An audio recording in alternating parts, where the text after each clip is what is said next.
ఇవి మా చెట్టుకు కాస్తున్నాయండి, అందుకే ఇది వంకర బింకరగా ఉంది.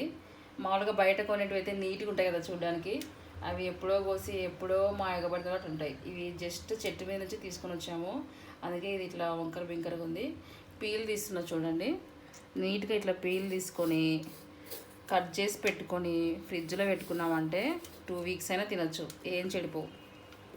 ఇది చాలా మంచిది హెల్త్కి. ప్లేట్లెట్స్ పెరుగుతాయి, మంచిగా బ్లడ్ పెరుగుతుంది. ఓకేనా ఫ్రెండ్స్, ట్రై చేయండి.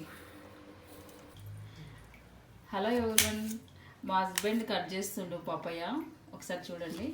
అంటే ఒక్కొక్కరు ఒక్కోలా కట్ చేస్తారు. తను పప్పయ్య ఎప్పుడు కట్ చేసినా ఇలాగే కట్ చేస్తారండి, నీట్గా ఉంటుంది అసలు. ఇంకా జస్ట్ తీసుకొని నోట్లో వేసుకోవడమే. వీడియో చూడండి ఒకసారి, మీరు కూడా మీకు నచ్చితే ఫాలో అవ్వండి.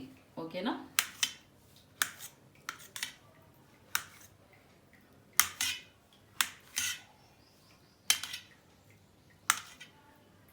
ఇలా కట్ చేసుకుంటే ఆ ఇత్తనాలు తీసుకోవడం కూడా చాలా ఈజీ అవుతుంది.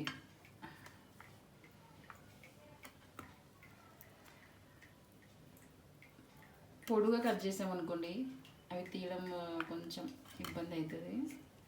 అందులో చెట్టు మీద కాసిన చెట్టు పండు అందులో అప్పుడే తెంచి కట్ చేస్తున్నాం కాబట్టి దాంట్లో ఒక లేయర్ పోయినా కూడా టేస్ట్ పోతుంది.